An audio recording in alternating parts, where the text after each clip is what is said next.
Speaker, Honourable Parliamentarian John Barron, distinguished generals, members of the House, let me deal with the gravest calumny that has been levelled at us this evening, namely that we are pacifists.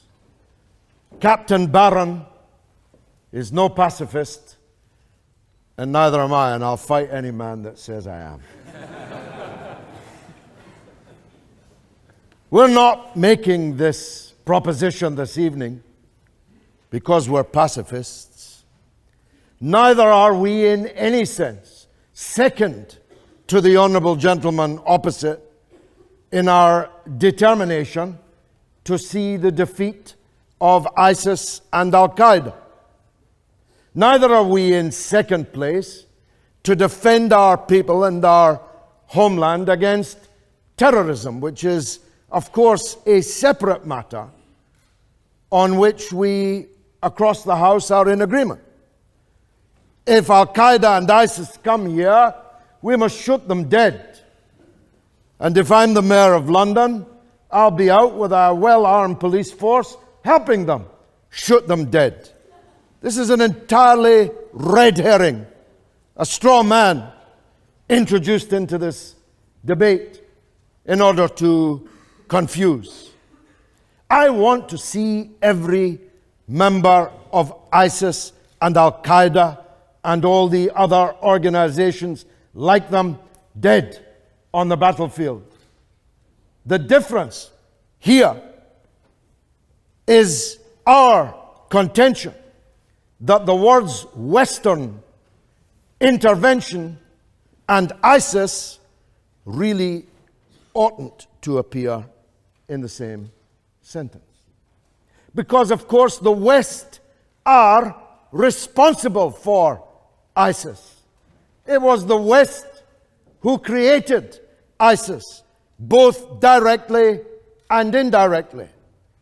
Don't shake your head. Even Tony Blair accepts that. President Obama made the case very clearly just a month or two ago. ISIS, he said, grew out of our invasion and occupation of Iraq. It's an example, he said, of how we should aim before we shoot. And he was right about that. But what is less well known, I'm giving the information. What is less well known? What is less well known is that this game started very much longer ago than that. How did the Taliban and Al-Qaeda come to be?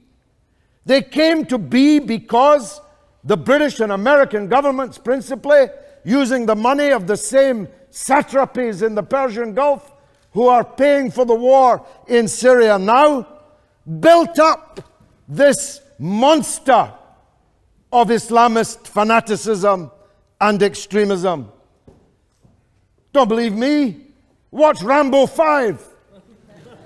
Watch Rambo 5 and see the dedication at the end of the movie to the freedom fighters of Afghanistan, who were, of course, to become Al-Qaeda and the Taliban.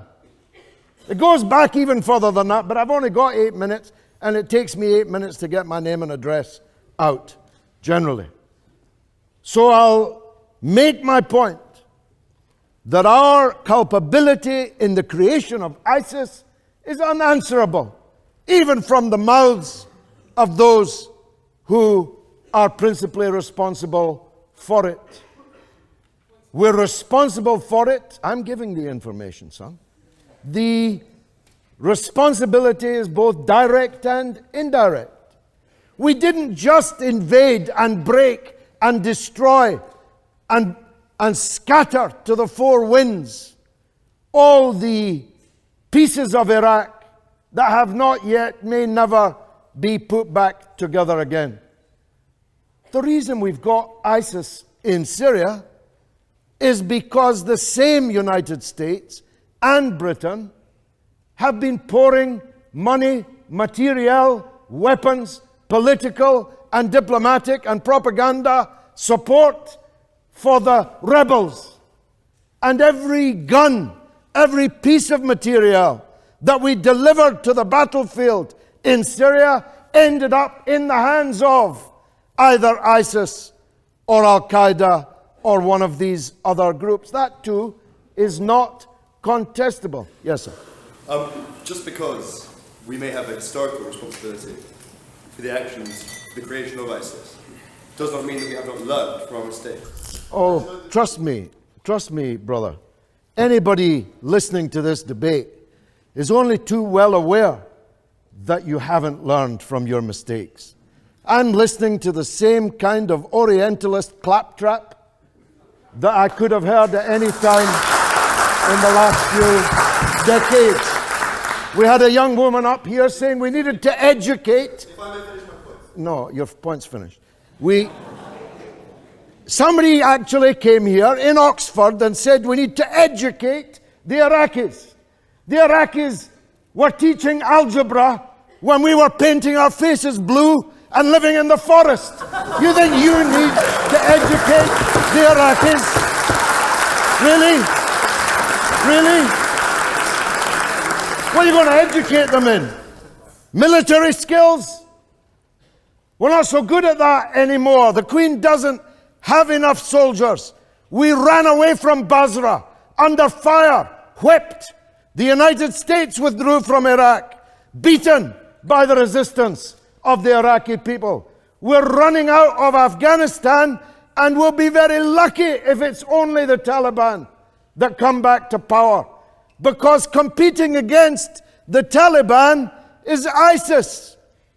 The Taliban are the moderates in the fight that's about to ensue.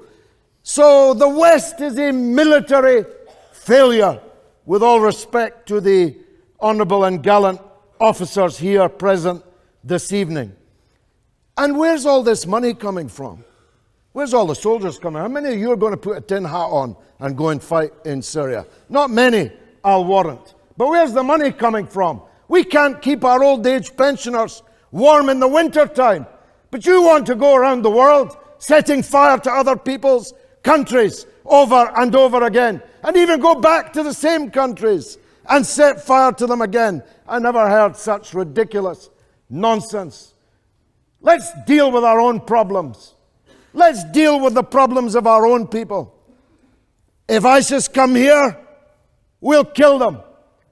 And by the way, the Iraqi army have liberated Tikrit, have liberated Ramadi, will liberate Mosul. Let's give them every support, no doubt, but they don't need Tommy Atkins and his gun to appear there and do it for them. And I've got news for you. The Syrian Arab army, a mainly Sunni army, is winning the war in Syria. It'll soon be over. ISIS and Al-Qaeda will soon be defeated. And the last thing they bloody well need is you lot turning up.